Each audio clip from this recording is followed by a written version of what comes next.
it's very rare that you have a right that requires someone else to provide it for you. Yeah, but they have that in France, for example. They have a right to healthcare in their constitution. Well, they arguably have that right. I mean, it depends. First of all, I don't like the French civil system. I think it's a catastrophe. Well, it's a Western catastrophe, so it's not that big a catastrophe, but it's nothing. It has virtually no merit compared to the English common law system. And I don't think the French civil system would have been possible without the English common law system having been there first. And under Marx English agreed with that, by the way. You have all the rights there are. They're not granted to you by the government. They're an intrinsic part of your being and a necessary corrective to the overreach of the state. And those are only delimited by necessity when people engage in conflict. And then that conflict is adjudicated in the English common law system, precedent by precedent. And what would you call negotiation as to the borders of rights are undertaken at the level of extreme high detail. And that's a brilliant system. The French suffer from the same delusion. They've always suffered from this delusion, this French intellectual delusion, that intellect and central planning can substitute for the incremental movement of free market systems, including free market systems in the area of jurisprudence. And that's just not the case.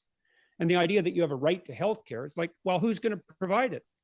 You're going to force doctors to do that? And how are you going to do that exactly? With force. And so I'm not saying that healthcare isn't desirable. Yeah, but it's the right issue here. That's what we're talking about. We're not talking about whether or not the government can and should intervene so that a healthcare minimum is provided to the populace at large. That's a different issue. The issue here is the issue of right. And rights are you don't want to multiply rights beyond necessity, because every right that you multiply puts the onus of responsibility on everyone as well. They're not cost-free. And so what constitute rights is a very difficult thing to determine. I'm also not a fan of bills of rights. I think they're generally a mistake. Really? I like the English system much better. Yeah, absolutely. So like the Bill of Rights in idea America, problem with you don't like that? Not particularly, no. I think it's an inelegant solution. And the reason for that is that under the English common law system from which the Bill of Rights was derived, you have all the rights there are. Whereas under a French civil system, which is, and that derivative of that is the American Bill of Rights, the government grants you the rights. And I don't believe the government grants you rights. I don't think that's how it works. I don't think rights are a secondary derivative of a social contract. That's a wrong way of looking at it, because it makes the government and the social contract the source of the rights. And I think that's a big mistake. So you're not a fan of basically any positive rights. You think we have negative rights and that's basically the end of it, correct? Well, you'd have to tell me exactly what positive rights you're thinking about. I don't believe that you have a right to healthcare, even though obviously the more healthcare we can provide to people in the most efficient possible manner, the better that is for everyone. Now, healthcare is a tricky one because it's an unlimited domain, because almost everything can be shoehorned into the category of health. And so that's also a problem with regards to, let's say, delimiting what might constitute the right. I mean, you have a right to healthcare, you have a right to mental health, you have a right to physical health. Well, of course you don't. Obviously not. How could you possibly have a right to those things? No more than you have a right. This is we got to pause, I think, to break this down. Yeah, I think, this is the baffle them with bullshit and the kind of domino effect. It's a classic conservative posture. And in any sense, I think, Kale in the chat, shouts out to our friend Kale, said this first, is that he imagines himself to be this sort of path-breaking maverick. It's just sort of a conservative pablum. Well, what if we do that? Well, if we do that, then we'll do this. And then next thing you know, the lions will be laying with the lambs, and the fact is, and with all the limitations of the French system, which by the way, Marx would have agreed with him, because the French system is hopelessly bureaucratic, because it's a sort of this pastiche, sort of pasted together kind of a post feudal order that kind of was capitalismized in the vein of the English system. After capitalism became so powerful there. But anyway, that's another conversation. It's bureaucratic, but you do have a right. If you show up to the ER, they have to fucking treat you. That's a right to healthcare. Right. Quite concretely. I don't know how to get any more concrete than that. If you waltz into an ER in France or in Canada or in any other system of socialized medicine, they have to fucking treat you, and they do. Is it perfect? No. Is it limited because of lack of funding and all the rest of it? Sure. Bureaucratic bloat? Sure. But this, like, again, baffling with bullshit, Ben. Yeah. I mean, this is an argument like that a lot of conservatives love, and he is throwing in some just like okay, that you don't want to multiply rights beyond necessity. Like somewhere or another, he heard the phrase "multiply entities beyond necessity," which is like a fancy way of expressing like Occam's razor, right? You know that you should a sort of simpler theory of how the world works is more likely to be true, but it sounds fancy, and I don't really know what it means to multiply rights beyond necessity. I mean, I could like maybe bend over backwards and give a charitable interpretation of that, but I don't really feel like it, so we'll just leave it there. But it just seems like something he's throwing in because it makes it sound like he's making a more sophisticated argument, right? The sort of What if everybody had rights to go see the Harry Styles concert at Madison Square Garden? But there's only but so many seats at Madison Square Garden. How are all the people going to go see Harry Styles? Like, it's just it's just this sort of like, what if? I can't. Yeah. And it just seems like the core of the argument is the kind of thing that like you will run into very quickly if you just go over to Reddit and like argue with some libertarians, which is that like, oh no, the only real rights that we could possibly have, by which they mean like the only rights that are endorsed right by their moral worldview, are negative rights, right? Rights to not have things done to you, as opposed to positive rights to have things done for you, which sounds like a very simple distinction, but then like you think about it a little bit too long, right? Or maybe you read a little Matt Brunig say, and what he will remind you of is that this doesn't actually like, okay, so with these, tell me more about these negative rights, how these work, right? And so, I mean, because if we're talking about legal rights, then you're right? I mean, like you do have a enforceable, practical, legal right to healthcare in many countries. Like that's just a fact, right? No getting around that. So if what you're really talking about is like a moral right, you say, oh no, we don't have any of these positive rights, right? We only have negative rights, right? So like, and in fact, you can only enforce positive rights by infringing on negative rights, which there's like a super stupid version of and like an only moderately stupid version of, right? The super stupid version of it is where you say like, oh, what are you going to, if we have people have a right to healthcare, does that mean you're going to like force people to be doctors? Which is obviously not what anybody means. And I think Peterson actually does trot that out at one point in this discussion.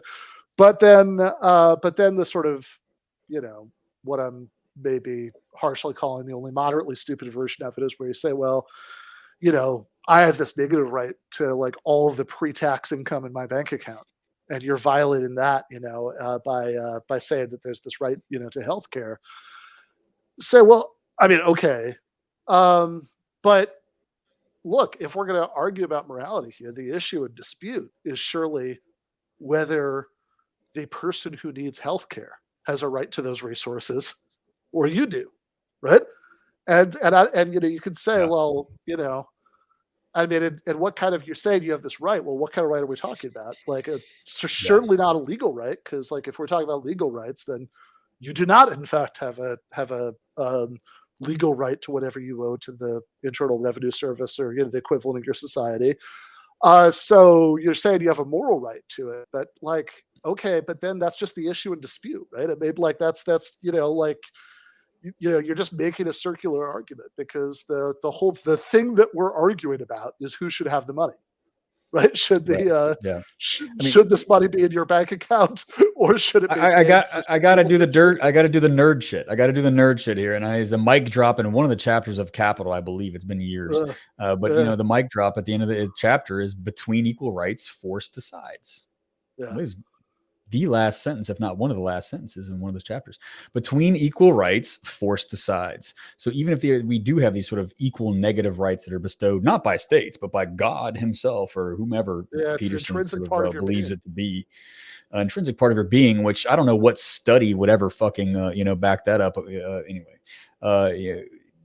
But force decides. And so it's funny that the conservatives, and again, this is just conservative pablum, that conservatives only acknowledge and recognize the kind of force that is carried out on behalf of popular majorities in the service of collective needs of a society. And they look at the force that's doled out by market forces, by the distribution, the unequal distribution of wealth created collectively by our society, as not force, but just something that, gosh darn it, people want and should have.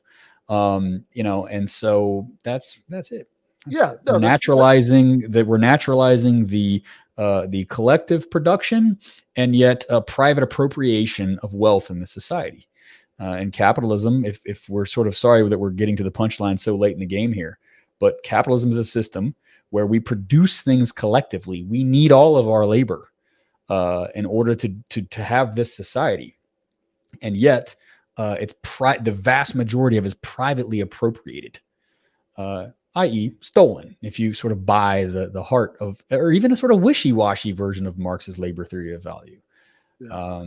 And it's of course naturalized in Peterson's claim that only the left or only democratic collective majorities exert force. Capitalists' private appropriation, theft of the wealth that's produced publicly is just his father getting a fucking knee replacement. Yeah, no, exactly. So it's like, and this is I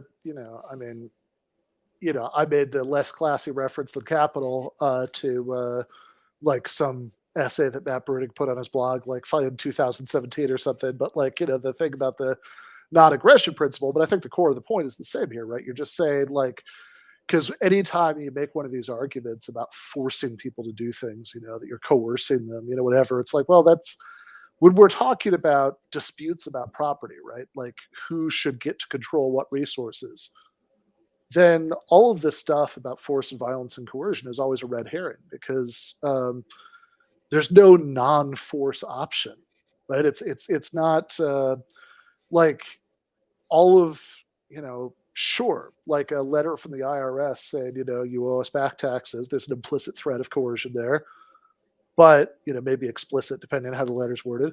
But there's also a threat of coercion and a no trespassing sign.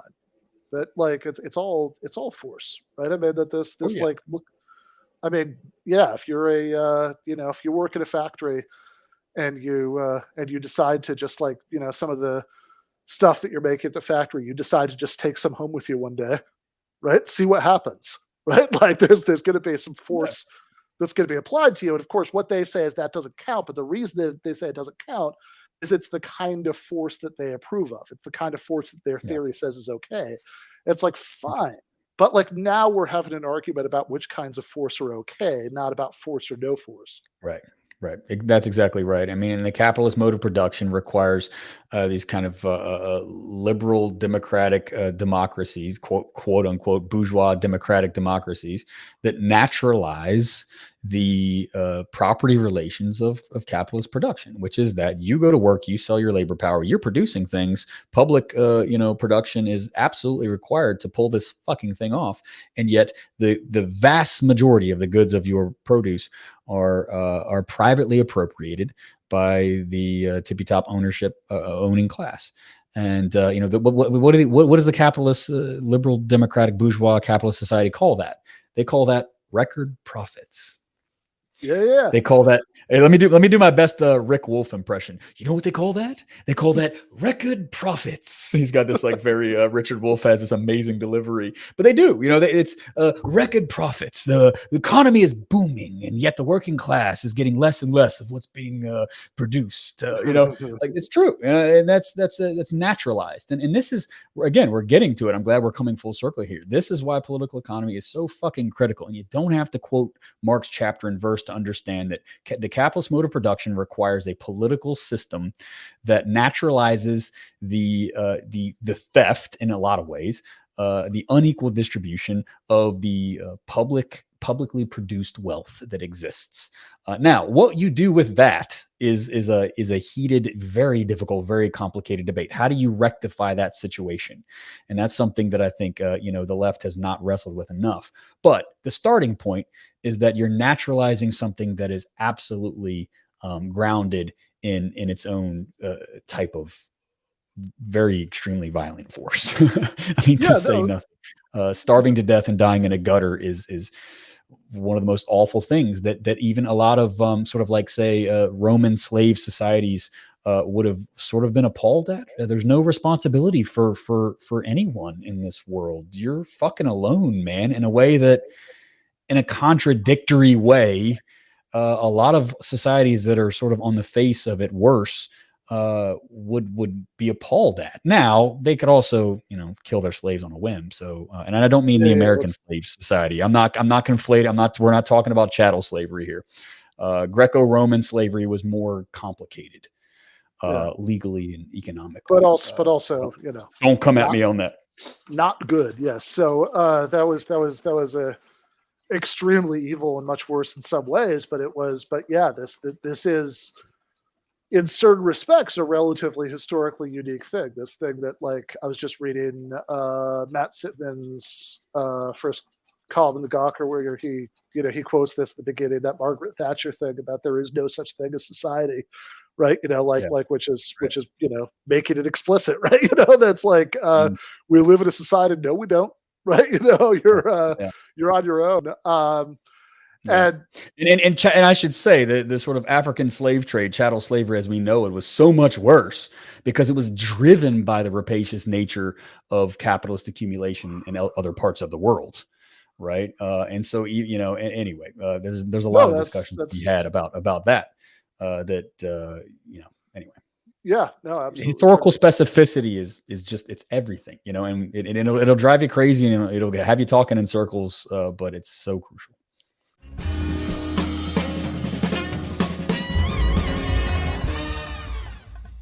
You have been watching free public content from Give Them an Argument. To access every single episode of the show, the main show on Monday nights, all of the streams, all of the debate breakdowns, all of the patron-exclusive postgames on Monday nights, all of the patron-exclusive bonus episodes every week, and much, much more, go to patreon.com/Ben Burgis. I cannot resist ending this with, don't be foolish.